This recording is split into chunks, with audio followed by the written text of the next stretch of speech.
Segala puji syukur kami panjatkan kepadamu Tuhan. Sebentar kami akan beribadah. Kami serahkan ibadah kami dari awal, pertengahan sampai akhirnya di dalam pimpinan Tuhan. Kiranya Tuhan memberkati kami dalam ibadah ini. Kami bersiapkan hati kami siap untuk memuji, membesarkan nama-Mu. Di dalam nama Tuhan Yesus Kristus. Amin. Shalom Bapak-Bapak yang terkasih. Senang sekali kita bersama kami bertemu dalam ibadah pria online kali ini. Mari kita siapkan hati kita nyanyikan lagu Dalam Nama Yesus. Karena ada dalam nama Yesus, ada kemenangan. Iblis dikalahkan. Haleluya.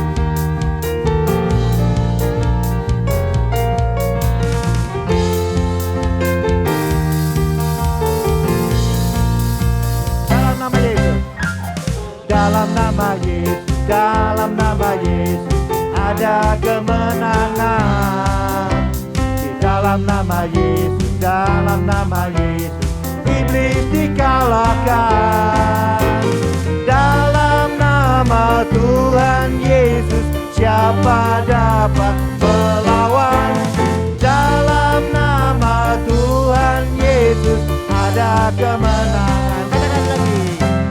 Dalam nama Yesus, dalam nama Yesus, ada kemenangan. Dalam nama Yesus, dalam nama Yesus, iblis dikalahkan.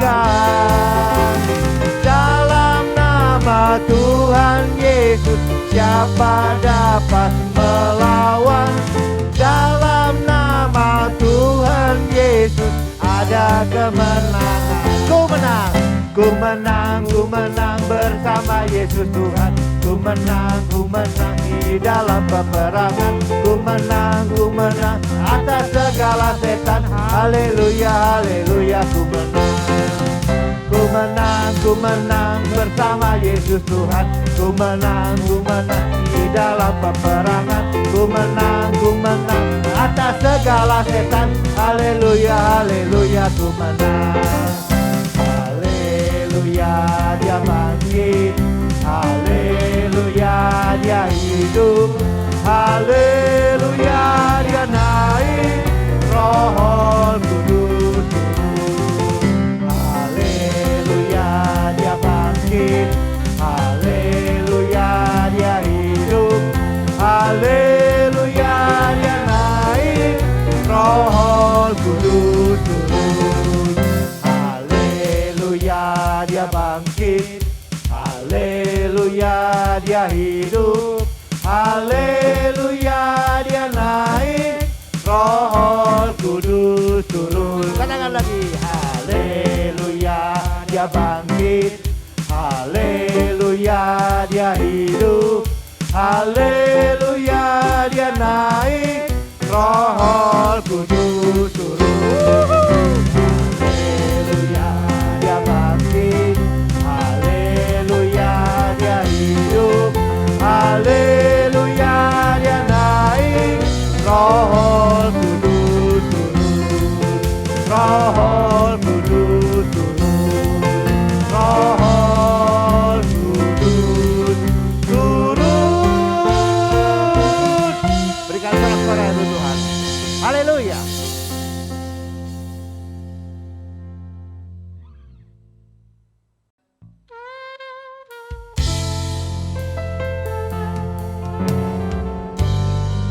Kita akan mendengarkan firman Tuhan. Kita berdoa firman Tuhan menjadi kekuatan dan rema dalam hidup kita, menjadi penolongan dalam hidup kita, karena kita hanya yakin dan percaya dalam nama Tuhan, dalam kehidupan dalam Tuhan tidak mustahil. Amin. Sama katakan, ku yakin saat kau berfirman. Ku yakin saat kau berfirman. Ku menang saat kau bertindak. Hidupku hanya ditentukan oleh perkataanmu.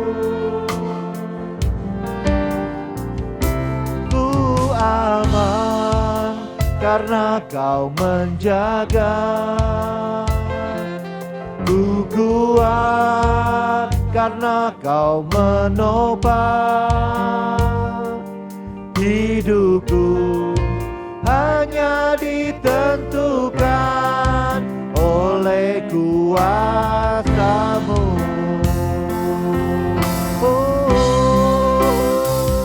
Bagi Tuhan tak ada yang mustahil. Bagi Tuhan tak ada yang tak mungkin. Mujizatnya disediakan bagiku. Ku diangkat dan dipulihkannya.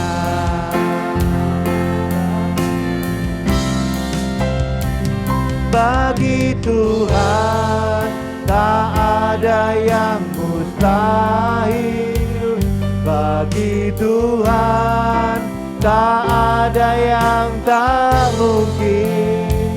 Mujizatnya disediakan bagiku. Ku diangkat dan dipulihkannya. Tuhan Yesus bagi saya adalah penyembuh saya. Karena saya pernah merasakan mujizat disembuhkan dari sakit. Mungkin bapak-bapak Agios berbeda dengan saya. Mungkin Pak Edi, Tuhan Yesus selamat dalam hidupku. Pak Ayub, Tuhan Yesus sebagai penolongku. Tuhan Yesus sebagai Bapakku yang baik. Tuhan Yesus sebagai Bapa yang mengasihi. Mengasihi. Apa Pak? Tuhan Yesus sebagai pemberi berkat bagi hidupku. Nah, sebagai apa Tuhan Yesus dalam hidup Ananda? Bapa yang setiakah? Bapa penolongkah? Bapa yang mengasihkah? Atau apa?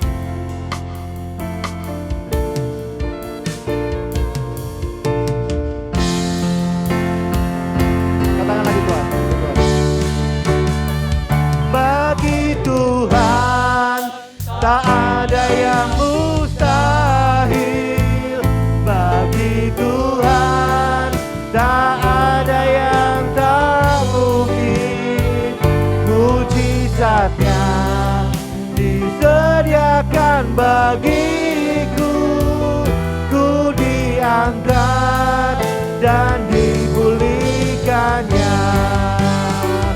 Bagi Tuhan tak ada yang mustahil.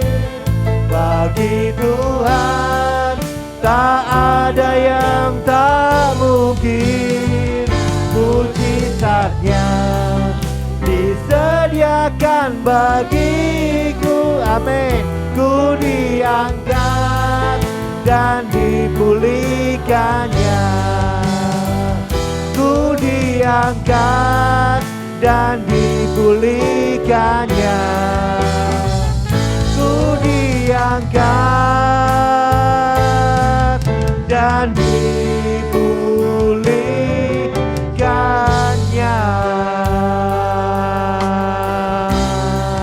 Haleluya. Puji Tuhan.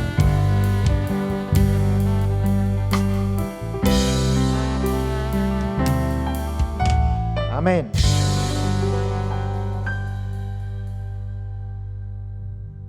Selamat malam kepada teman-teman kaum pria HGS Family.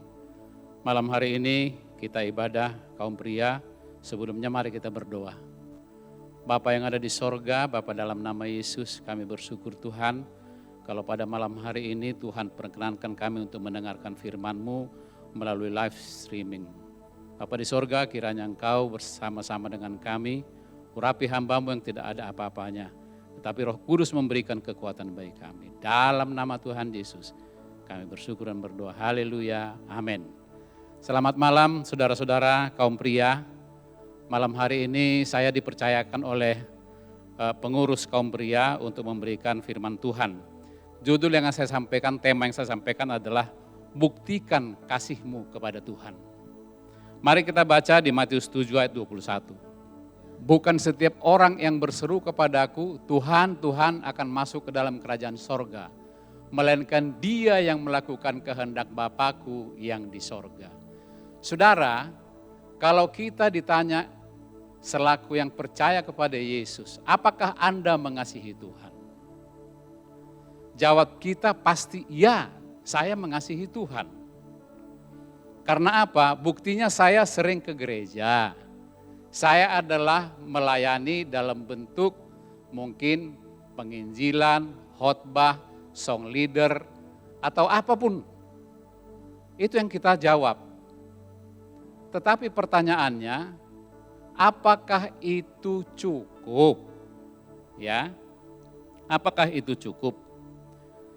Ini mari kita lihat 1 Korintus 8 ayat 3. Tetapi orang yang mengasihi Allah, ia dikenal oleh Allah. Banyak orang memiliki pandangan yang salah, yaitu merasa sudah dikenal Tuhan. Padahal itu belum tentu. Akan tetapi orang yang mengasihi Tuhan dengan sungguh-sungguh pasti dikenal oleh Tuhan. Di Matius 7:22-23 dikatakan begini. Pada hari terakhir banyak orang akan berseru-seru kepadaku, Tuhan, Tuhan, bukankah kami bernubuat demi namamu dan mengusir setan demi namamu dan mengadakan banyak mujizat demi namamu juga. Saudara, kalau kita lihat, kita teliti, kita telisik, ya, ini ditujukan kepada orang-orang yang bukan sembarangan loh, ya, bukan sembarangan. Karena dikatakan di sini, pada waktu itulah aku akan berterus terang kepada mereka dan berkata, aku tidak pernah mengenal kamu, enyahlah daripadaku kamu sekalian pembuat kejahatan. Ini adalah orang-orang yang memang sudah mengerti firman Tuhan. Kata tidak mengenal, aku tidak pernah mengenal kamu dalam bahasa Gerikanya adalah karib dan intim. Karib dan intim. Karena pelayanan mereka dilakukan secara rutin. Kalau kita melakukan pelayanan secara rutin dan secara agamawi, itu adalah sia-sia di pemandangan Tuhan. Tetapi kalau kita melakukan pelayanan secara sungguh-sungguh kepada Tuhan, dan benar-benar itu kita lakukan dengan hati yang begitu mengasihi dan melakukan yang terbaik bagi Tuhan, maka itu yang dikenan oleh Tuhan. Contoh lain, pelayanan is pelayanan, tapi tetap kita berbuat dosa. Pelayanan is pelayanan, tetapi kita tetap marah-marah. Pelayanan is pelayanan, tetapi kita tetap berbohong. Itulah makanya dikatakan Tuhan, enyahlah daripadaku kamu sekalian pembuat kejahatan. Kenapa? Karena kita tidak mengimani apa yang dikatakan oleh firman Tuhan. Kita mengenal Tuhan, tapi kita tidak dikenal oleh Tuhan. Kenapa? Karena yang tadi itu kita melakukan apa yang menjadi pelayanan kita, mengusir setan segala macam, tetapi itu sebatas rutinitas.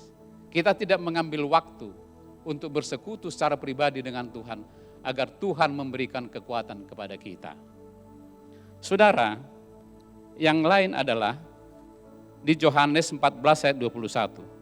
Apa dikatakan di sana? Barang siapa memegang perintahku dan melakukannya, dialah yang mengasihi aku. Alkitab menyatakan bahwa jika kita tidak karib dengan Tuhan, adalah suatu kejahatan besar. Kenapa? Bukti bahwa kita mengasihi Tuhan adalah memiliki hubungan yang karib dan bukan yang lainnya. Mengasihi Tuhan adalah taat melalui firman Tuhan. Matius 7:21 seperti nats di awal mengatakan bahwa bukan setiap orang yang berseru kepadaku, Tuhan, Tuhan akan masuk ke dalam kerajaan sorga, melainkan dia yang melakukan kehendak Bapakku di sorga. Ketaatan adalah syarat mutlak untuk bisa masuk ke dalam kerajaan sorga. Banyak orang menginginkan masuk sorga, tetapi tidak taat firman, itu hanyalah mimpi. Jadi kadang-kadang kita memohon kepada Tuhan begitu banyak permohonan kita.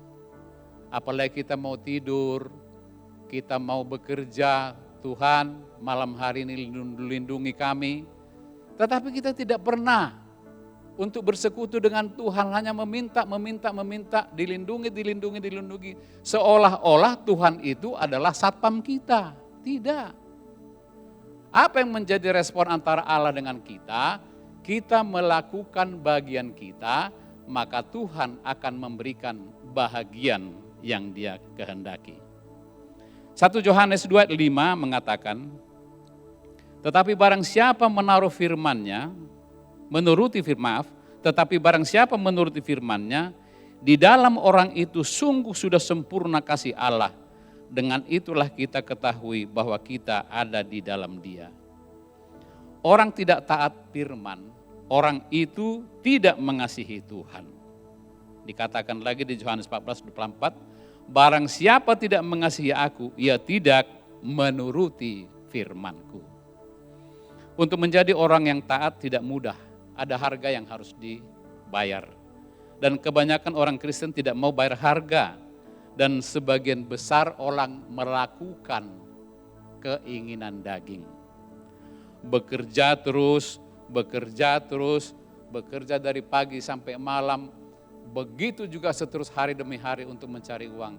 Tetapi pada akhirnya ada sakit penyakit lah, dia tidak bersekutu dengan Tuhan, kemudian hari kematiannya tiba, dalam kehidupannya sia-sia.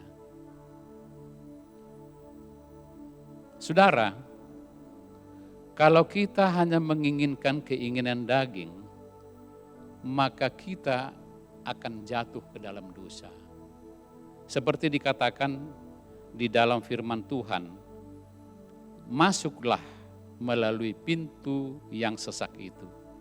Karena lebarlah pintu dan luaslah pintu jalan yang menuju kepada kebinasaan. Dan banyak orang yang masuk melaluinya. Karena sesaklah pintu dan sempitlah jalan menuju kepada kehidupan dan sedikit orang yang mendapatinya. Saudara-saudara, ini menarik bagi kita. Seperti saya katakan tadi, bahwa manusia kecenderungan hidupnya adalah untuk melakukan keinginan daging.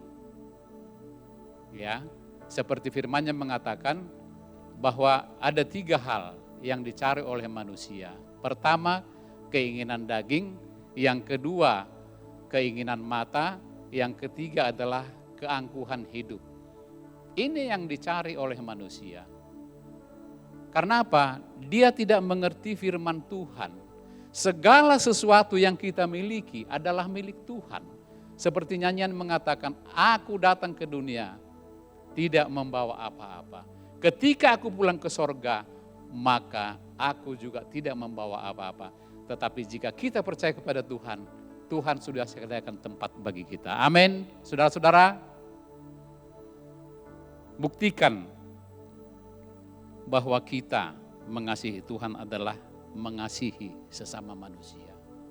Saudara, dalam proses kehidupan ini biarlah selama umur kita sudah sekian tahun. Mungkin saudara-saudara ada 40 tahun, ada 50 tahun, ada 60 tahun, ada 70 tahun.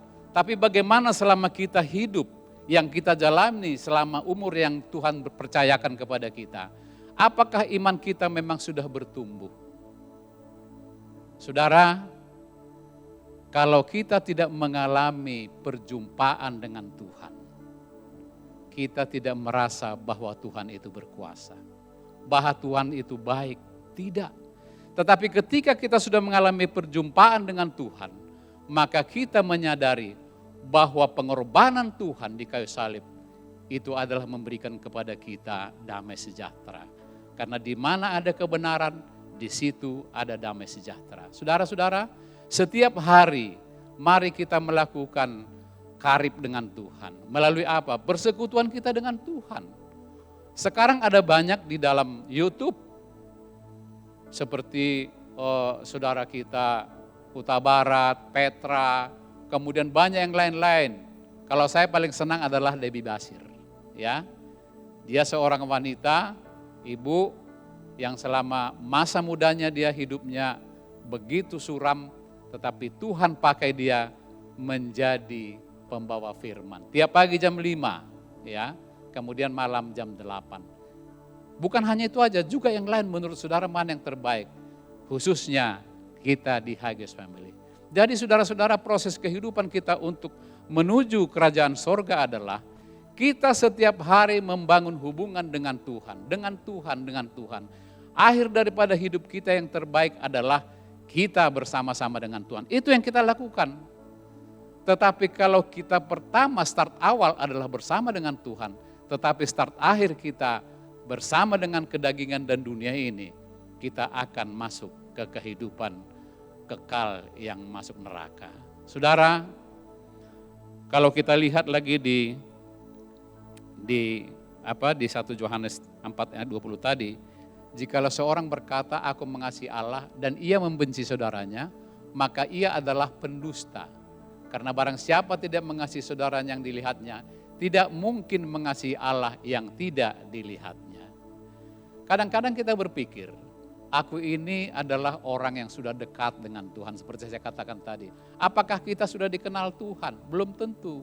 Melalui kegiatan-kegiatan yang kita lakukan, melalui ibadah yang kita lakukan, datang ke gereja, memberikan perpuluhan, semua sudah kita lakukan. Itu belum tentu baik di mata Tuhan. Karena Allah berdaulat atas kuasanya. Aku akan memberikan belas kasihan kepada siapa yang aku berikan belas kasihan. Jadi bukan karena perbuatan baik kita, karena perpuluhan kita, karena kita memberi kasihan kepada orang, bukan. Tetapi itu semata-mata kita selamat karena kasih karunia Tuhan. Yang seharusnya kita masuk neraka, tapi oleh karena berkat kasih karunia Tuhan, kita boleh diselamatkan karena kita percaya kepada Dia. Saudara, selama kita masih menyimpan kebencian, sakit hati kepada sesama manusia, mustahil bagi kita bisa mengasihi Tuhan dengan sepenuh hati. Coba saudara-saudara hilangkan itu. Karena dikatakan juga di firman Tuhan mengatakan, orang-orang yang tidak masuk kerajaan Allah adalah orang yang kikir, orang yang benci, orang yang pemabuk-mabuk, yang cabul. Kalau saudara masih melakukan itu, malam hari ini bertobat. Karena Tuhan menerima orang yang bertobat. Apa dikatakan? Marilah kepadaku, hai kamu yang letih lesu dan berbeban berat. Maka aku akan memberikan kelegaan kepadamu. Saya mau ingin menyampaikan kemurahan dan kebaikan Tuhan yang saya alami. Di sepanjang hidup saya, mulai saya tahu untuk mengenal lingkungan dari anak-anak. Sampai saat ini, luar biasa penyertaan Tuhan kepada saya. Beberapa waktu yang lalu di bulan Oktober, saya sudah saksikan melalui tayangan di tempat ini bahwa saya menabrak dan saya hampir kejepit di dalam kedua truk, tetapi Tuhan lepaskan. Bukan hanya itu aja saudara-saudara, setelah itu akan terjadi lagi. Karena apa? Saya ngantuk. Saya jam 3 bangun, jam 4, kadang-kadang jam 2. Saya nyetir, kalau sudah sore saya sudah perhatikan sekarang ini. Saya ngantuk, begitu saya ngantuk di depan saya banyak mobil. Tapi Tuhan masih tetap melindungi saya. Saudara, ada banyak hal yang saya pikirkan dalam kehidupan ini. Ketika saya menuju sesuatu, tetapi saya berdoa kepada Tuhan. Tuhan, jika ini kehendak-Mu, jadilah. Tetapi jika tidak, kehendak-Mu lah yang jadi. Apa yang terjadi saudara-saudara? Yang saya inginkan itu ini. Tetapi Tuhan tidak memberikan itu. Dia memberikan jalan lain. Dan tidak jadi kepada yang saya inginkan. Tetapi setelah lama-kelamaan saya melihat penyertaan Tuhan begitu luar biasa saudara-saudara. Saya tidak menyangka kalau sampai hari ini saya masih kuat memberikan perpuluhan. Kalau sampai hari ini saya masih bisa mengasihi istri dan anak-anak. Masih bisa untuk membiayai mereka. Itu semua karena kasih kemurahan Tuhan. Begitu juga saudara-saudara, beberapa orang sering menawarkan kepada saya barang-barang haram. Contoh karena saya berusaha sekarang ini di bidang pertanian. Mereka mengambil pupuk yang bekerja di perusahaan perkebunan dengan menawarkan separuh daripada harga pasaran. Tetapi saya tolak. Karena apa? Saya tahu Tuhan yang saya sembah adalah Tuhan yang sanggup memberikan kepada saya dengan harga yang normal. Begitu juga saudara-saudara, ketika orang lain mengalami kesulitan mengenai hasil-hasil panen, mereka mengalami kemerosotan. Tetapi puji Tuhan, saya bukan malah merosot. Tetap di volume kuantitas yang sama, tetapi Tuhan berikan harga yang lebih tinggi. Volume sebelumnya besar, hasilnya tidak seberapa.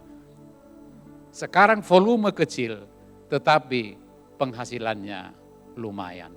Itulah yang saya rasakan, penyertaan Tuhan. Ketika saya sering menyanyi sendirian, saya sering menangis karena Tuhan itu baik, amat baik.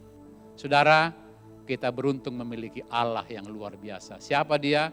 Yaitu Tuhan Yesus Kristus yang sudah memberikan engkau kesembuhan dan sudah menebus segala sakit penyakitmu dan penyakit saya serta menebus segala dosa-dosa saya. Terima kasih, Tuhan memberkati. Selamat malam kepada kita semuanya. Mari kita berdoa.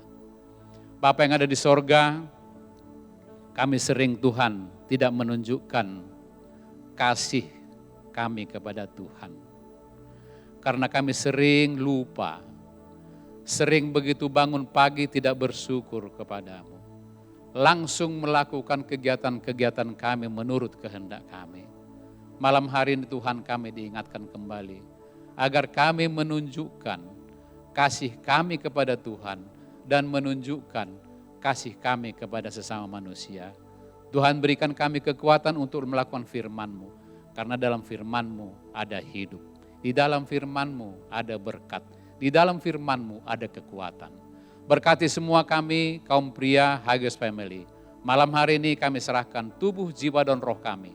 Biarlah malaikat-Mu dari sorga menyertai kami masing-masing, sehingga kami dalam tetap sehat.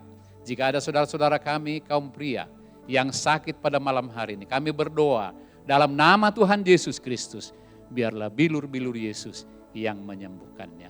Ampuni Tuhan segala dosa dan perbuatan kami. Dalam nama Tuhan Yesus Kristus, kehendak-Mu lah yang jadi bagi kami. Haleluya, amin.